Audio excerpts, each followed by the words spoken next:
오늘 말씀이 내 마음속에 들어가게 하는 방법이라고는 제목으로 말씀을 전하고자 합니다. 저는 교회를 오래 다녔습니다. 55년 다닌 것 같은데 주일 낮 예배, 수요 예배, 금요 철야 예배를 거의 55년 동안 드렸습니다. 지금이야 내안의 교회가 철야 예배를 안 하지만 저희가 중고등학교 때에는 철야 예배하면 금요일날 밤 9시 모여 새벽 5시까지 하죠. 끝나면은 바로 새벽 예배가 5시부터 있습니다.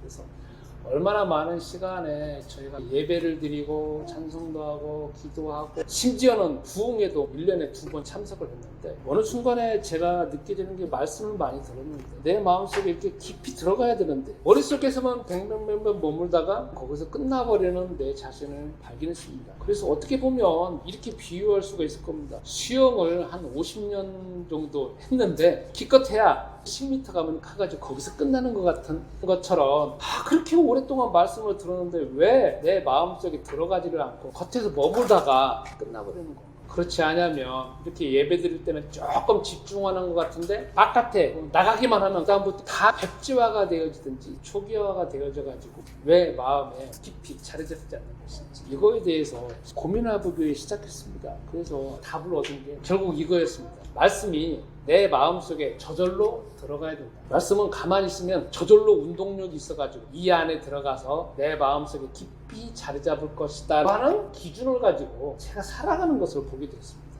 그러니까 저는 아무런 활동도 안 하고 말씀 자체가 힘이 있어 내 안에 들어와서 자리 잡아가지고 이 마음속 깊숙이 자리 잡는 거죠. 그래서 삶의 어떤 기준이 되어지고 내가 살아가는 가운데 표준이 되어질 기준을 잡고 있습니다. 그런데 이것 자체가 제 기준이 잘못되고 틀렸다라는 것을 발견했습니다. 이 기준을 붙잡고 있는 한 내 마음속에 말씀이 더 이상 깊이 안 들어가는 것을 알게 됐습니다. 결국은 이 기준을 붙잡고 있는 자신이 누구냐면 내 자신이었습니다. 그래서 이것 자체가 틀린 기준이구나라는 것을 최근에 깨닫고 난 다음부터 내가 이 기준을 계속 붙잡고 있는 이 생각 그리고 그로 인한 그 영향력을 주고 있는 사단의 생각은 결박될지에다가 기도하기 시작했습니다. 한편에서는 내가 내 의지로, 내 생각으로, 내 자아로 주의 말씀을 확실하게 붙잡을지어다라고 내 자신한테 명령을 하면서 기도하기 시작했습니다.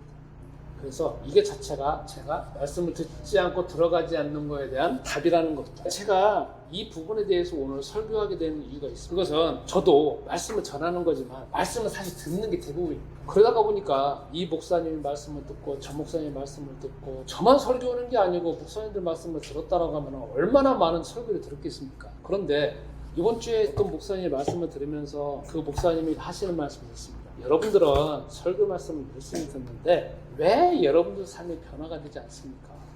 그것은 여러분 속에서 말씀을 듣지 않는 생각, 말씀을 듣지 않을 수밖에 없는 사단의 어떤 메신저를 그대로 붙잡고 있는 겁니다 하더라고요. 그래서 평상시에는 그런 말들을 별로 주의 깊게 생각하지 않았습니다. 그런데 그 말로 제 자신을 보게 됐습니다.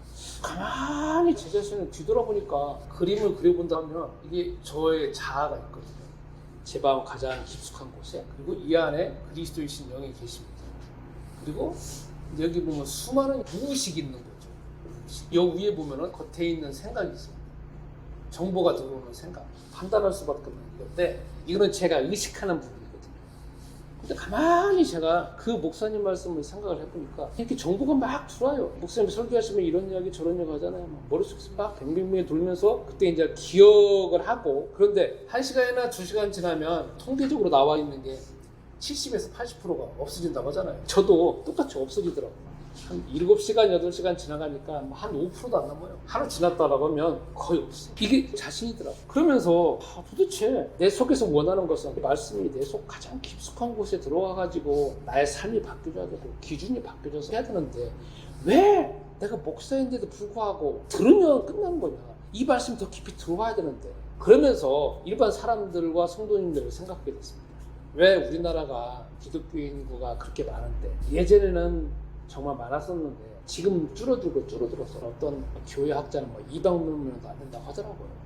나이 많은 사람들만 교회에 차지하고 있지 젊은 사람들은 교회 안 간다라고 하는 것이 계속 신문에 나와요. 유튜브에도 나오고. 그러니까 그렇게 믿어지게 되어지고 제 주변의 사람들을 볼 때에도 젊은 사람들이 교회 가는 것이 예전에 비해서 너무 줄어든 것 같아요. 왜? 젊은 사람들 마음속에 들어가지 않는 거예요. 내가 안 들어가니까 젊은 사람들은 더 안 들어가겠지 이제 생각을 하게 된다. 그래서 이렇게 보니까 결국은 수십 년간 들었는데 말씀이 딱 들어와가지고 자리 잡고 계속 뭔가가 열매가 나와야 되는데 전혀 그렇지 않고 들으면 패스. 시간 지나면 다 없어지는 것을 제 자신의 마음을 발견했습니다. 제 마음이 어떻게 보면 여기 겉에 있는 의식하는 부분은 조금 믿는 부분이 있는데 그 안에 무의식적인 부분에서 더 깊은 부분은 있지 않는 것을 제가 발견했습니다. 그리고 거부하는 내 자신을 발견했어요.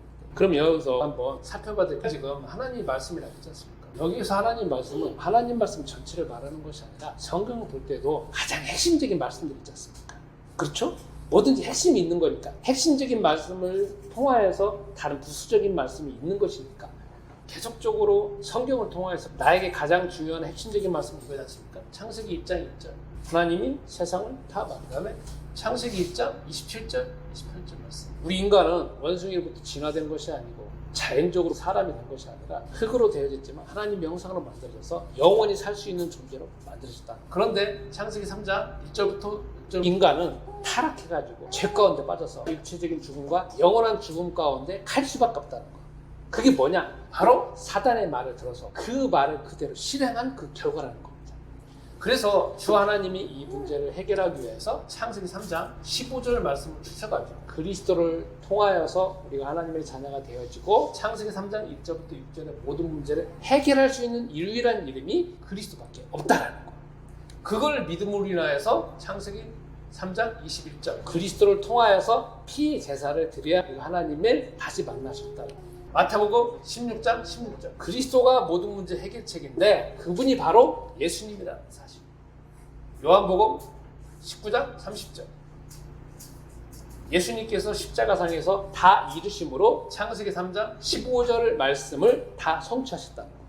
그래서 요한복음 1장 12절 말씀 내 마음에 그 사실을 믿음으로 인하여서 하나님의 자녀가 되어졌다는 거예요.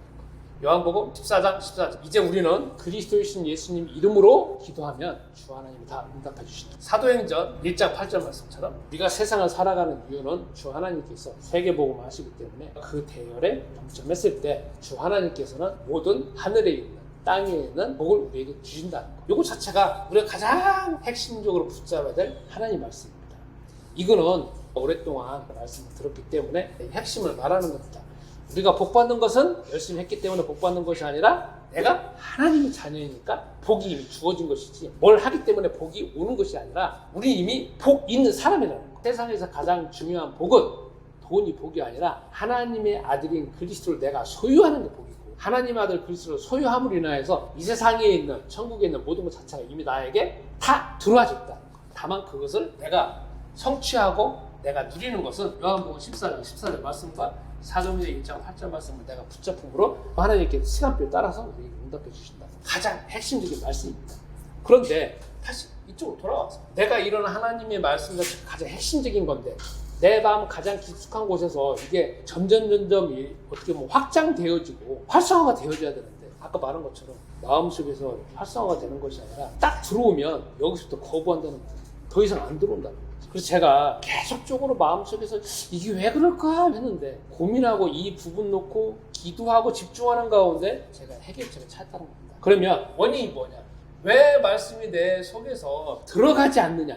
말씀이 들어가지 않느냐? 그거는 결국 내가 가지고 있는 착각이 있었다는 거예요. 아까 여기 말한 것처럼 말씀이 저절로 들어가는 것이다. 그걸 뭘 말하는 거냐면은 내가 있잖아요. 내 자아는 아무것도 안 하고 무슨 말이야? 사람 있잖아요. 이렇게 보면 여기 내 자아가 있다 있잖아요. 그 다음에 말씀은 들어오는 건 외부에서 들어오는 거잖아요. 말씀을 이렇게 듣는 거잖아요. 그럼 외부의 정보를 나는 가만히 있는 가운데에서 이 정보가 들어와서 자리 잡을 것이다 이렇게 생각하는 거야. 만약에 이 땅이 천국이라고 하면 나는 가만히 있어도 말씀이 들어와서 싹이 나겠죠. 그런데 이 세상은 그렇지 않잖아요. 이 세상 자체도 그렇지 않을 뿐만 아니라 내 자아는 어떻게 보면 피동적으로 수동적으로 움직인다는 거죠. 나는 가만히 있는 가운데 그냥 들어와서 자리 잡아라 내 마음에 이거라는 거죠. 이게 세상에 관계된 일이라 하면 내 자아가 가만히 있어도 바깥에 있는 것 자체가 들어와요. 왜냐하면 세상 일이기 때문에 내 자아가 좋아해요. 그런데 이거는 하나님의 말씀이고 하나님의 일이고 천국에 대한 일이기 때문에 내가 가만히 있어가지고 자리가 자리 잡는 게 아니에요. 여기에서 가장 문제가 뭐냐면 내 자아는 가만히 있다는 거예요. 어떻게 보면 열정샷으로 가만히 있는 가운데 들어라 이겁니다. 왜 제가 이런 습관을 가지게 됐는지 한번 가만히 생각을 해봤어요. 그랬더니 그럴 수밖에 없는 게 우리 대한민국은 대부분 제가 살아온 것만을 본다라고 하면 초등학교, 중학교, 고등학교, 대학교 그 다음에 그 이상에 거쳤을 때 보면 대부분 주입식. 그리고 나는 가만히 앉아있고 권위 있는 사람이라든지 능력 있는 사람이라든지 유명한 사람이 주는 정보를 나는 그냥 가만히 앉아가지고 듣는 형태로 있었기 때문에 그때 내 자아는 뭘 하고 있느냐, 그 권위 있는 사람한테 잘 보이려고 얌전히 듣고 있는다는 말은 내 자아는 저기 있는 걸 그냥 받아들인다 해가지고 수동적으로 가만히 앉아 있는 거예요. 그러면서 받아들이는 것이 일부만 받아들이는 거죠. 내 속에서는 내 자아가 있잖아요.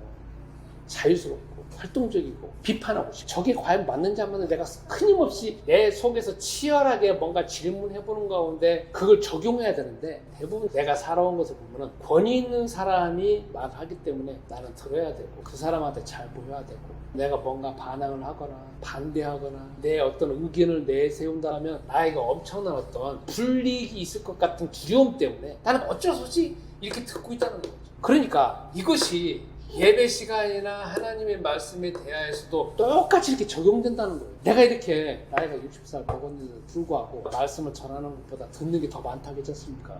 들으면서도 나 자신을 볼 때 내 속에서 계속 저걸 받아들여야 되겠어. 저건 받아들여가지고 내가 활용해야 되겠어. 이것보다는 들어야 돼. 그냥 어쩔 수 없이 들어야 돼. 이게 그냥 있으니까 듣긴 듣는 거지만 내 속에서 일정한 선만 딱 내가 허용을 하고 있고 그 이상 거에 대해서는 내 스스로 방어막을 치면서 안 받는다는데 그러니까 결국은 나한테 문제가 있다는 거예요.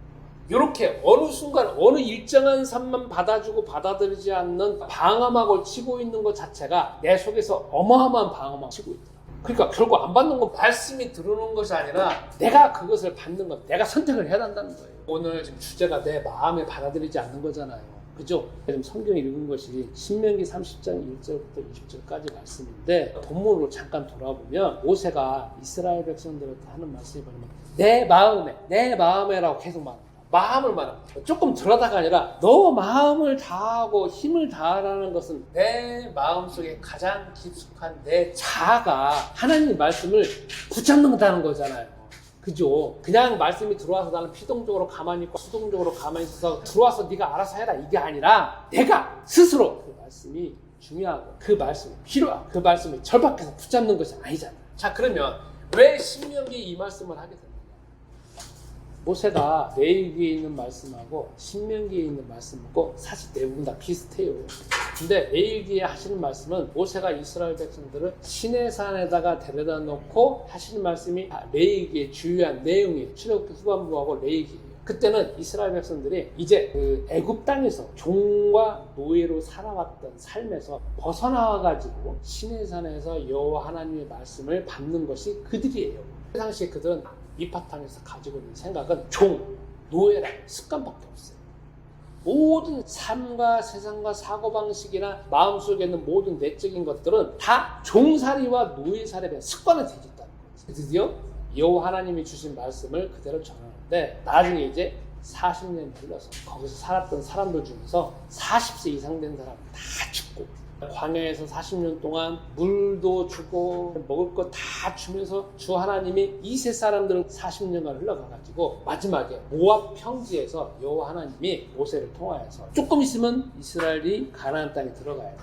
그들한테 하시는 말씀이 신명기 말씀이에요. 그리고 신명기 말씀하신 것이 읽었던 30장 1절부터 8절은 뭐냐? 말하고 난 다음에 이제 너희가 가나안 땅에 들어간다. 근데 너희가 만약에 아무리 이렇게 훈련받았다 할지라도 가나안 땅에 들어가면 또 타락할 거다. 그러니까 너희가 하나님의 말씀을 듣고 혹시라도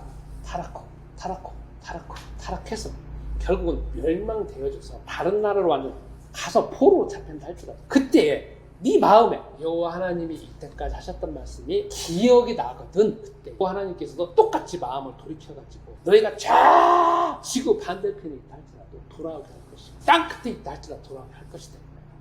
그러니까 거기에서도 중요한 말씀이 마음이야. 겉에서 주님 살아계십니다 이렇게 고백하는 걸 말하는 게 아니라 내 마음속에 진정으로 우러나오고 진정으로 붙잡고 있는 말은 여기에서 원인을 찾은 게 내 들었던 정보, 들었던 하나님 말씀이 내 마음속에서 저절로 열매 맺을 것이다 라고는 붙잡고 있는 그 기준이 문제였다는 거죠. 그러면서 이렇게 가만히 봤습니다. 예배 생활 하든지 기도 생활하든지 바깥에서 사회생활하는 거 당해봤을 때 대부분의 모든 삶을 제가 제 속에 있는 잘 붙잡고 주도적으로 해서 말씀을 붙잡고 말씀을 위해서 기도하고 말씀이 더 생각나도록 내가 내 자신을 붙잡는 것이 아니라 비동적으로 살아가고 있는 다른 내 모습을 봤습니다.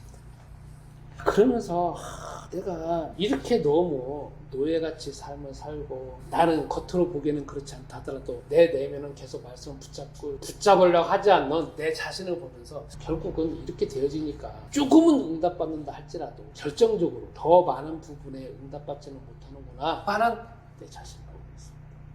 그럼 또 한편을 살펴봐야 될 게 있습니다. 지금부터 하나님 말씀이 내 속에서 들어가게 하려면 결국 누가 중요하냐면 내가 중요해요. 귀신이나 사단은 하나님 말씀에 아니라 자기가 스스로 우리한테 직접적으로 접근을 하잖아요. 뭐 여러 형태의 우리한테 정보를 주잖아요. 우리는 귀신과 사단의 우리에게 오는 정보를 생각할 때 마치 눈에 보이거나 눈에 안 보이는 가운데서 어마어마한 권력으로 아니면 어마어마한 힘으로 우리에게 준다고 생각하지만 가만히 생각해보면 우리가 이미 촘촘하게 붙잡고 있는 우리의 기준이 있어요. 이러면 된다, 저러면 된다, 저러면 된다. 우리도 눈치를 채거나 눈치를 채지 못하는 수많은 기준들이 있다는 거예요. 그런데 그 기준이 뭐냐? 가만히 보면 내가 스스로 붙잡고 있는 내 기준이에요. 근데 그 기준이 창세기 3장 1절부터 6절에 나오고 있는 나를 스스로 신으로 세우는 정보라 기준이라는 거지. 하나님의 말씀이 내 속에서 들어가지 못하는 것은 결국은 내가 붙잡아야 되는데 내가 붙잡지 않고 들어오면 그냥 된다라고 하는 그 기준 때문에 내가 속아왔다. 그래서 내 자신을 바꾸고 있습니다. 내가 성공하거나 실패하거나 응답받는 거나 응답받지 못하는 것은 주 하나님은 하나님이시기 때문에 내 의지에 힘을 줄 뿐이지 붙잡는 거 결국은 누가 붙잡아야 되냐? 내가 붙잡는 거. 그래서 성경에 예수님께서 하시는 말씀 있잖아요. 구하라, 찾으라, 문을 두드리라. 그건 누구한테 하시는 말씀이냐면 주 하나님은 우리에게 자유의지를 주셨기 때문에 우리에게 정보를 주는 거지만 결국은 내가 붙잡아야 된다. 나한테 달려있다는 거다. 내 속에 있는 나. 그런데 나는 내 속에 있는 나를 키우려고 하지 않고 내 자아를 키우려고 하는 것이 아니라 그냥 피동적으로 들어오면 된다 있다는 거죠. 우리가 또 헷갈릴 수밖에 없는 게 이게 있습니다. 자주 하는 말씀, 내 자아를 포기해라. 그런 말 들어봤어요, 안 들어봤어요? 갈라디아서 2장 20절 말씀 있지 않습니까? 이제 너가 사는 것은 네 안에 그리스도께서 사시는 것이니까 너의 자아를 포기해라. 너를 포기해라. 너를 버려라. 그런 말 많이 듣죠. 저도 오랫동안 그 말씀을 들었어요. 제가 그 말씀을 오해했어요. 그게 뭐냐면 내가 생각하는 거, 내가 뭔가를 붙잡는 거, 그것까지 포기하는 줄 알았어요. 근데 그 말은 내 자아가 하나님의 말씀이고 하나님 말씀을 지키려고 하는 건 내가 그걸 붙잡아야 된다는 거고 내가 포기해야 된다는 거 말이에요. 그런 수많은 촘촘한 그 기준을 포기한다는 말이거든요. 결국 내가 스스로 생각하고 판단하는 걸 다 포기하는 게 아니라 주의 말씀은 내 마음속에 적극적으로 붙잡아야 되는 거고 내 속에서 말씀을 붙잡지 않게 만드는 촘촘한 그 예민한 기준, 나도 잘 눈치채지 못하는 기준은 포기하라는 말이거든요. 근데 나는 다 그냥 벌거벗은 것 같이 아니면 무장 해제된 것 같이 내 마음에 다 그냥 포기한다라고 나를 스스로 착각하고 살았다. 내가 지금부터 말씀은 들어가가지고 저절로 나한테 열매 맺는 거야. 내 속 가장 깊숙한 내 자아가 붙잡아야 된다. 그래서 이번 주에 이 말씀에 대해서 깊이 알게 됐습니다. 그러면 가장 깊숙한 곳에서 이제 내가 어떻게 적용해야 되는가 이 부분을 한번 생각해 보게 됐습니다. 이번 주에도 들어와서 저절로 맺을 것이라는 그 착각은 벗어나고 신명기 30장 1절부터 20절 말씀처럼 내 마음에 붙잡은 내가 마음을 다하고 뜻을 다하고 힘을 다한다는 것은 내 속에 있는 내 의지와 내 자아가 그걸 붙잡는다는 거잖아요. 지금도 하나님 말씀은 내가 붙잡아야 돼. 자아를 키워야 돼. 내 자아가 피동적으로 흘러가고 자연스럽게 흘러가면 되겠다라는 그 생각은 내 자아가 힘을 얻었죠. 내 자아가 힘을 얻었죠. 내 자아가 스스로 선택할지어다 라고 하면서 계속적으로 내 자신을 선포한다는 거죠. 그래서 오랫동안 그렇다 할지라도 내 속에서 별로 응답받지 못하는 것을 발견하면서 치유받는 주간이 되었다는 겁니다. 그래서 여러분도 이렇게 들은 말씀, 권위자에게 말씀을 주기 때문에 조금만 듣고 치우쳐야 되겠다는 것보다는 스스로 그 말씀을 스스로 붙잡고 기도하시고 묵상하시고 더 큰 하나님의 계획과 하나님의 응답을 받으시고 말씀 붙잡고 1분 동안만 기도하겠습니다.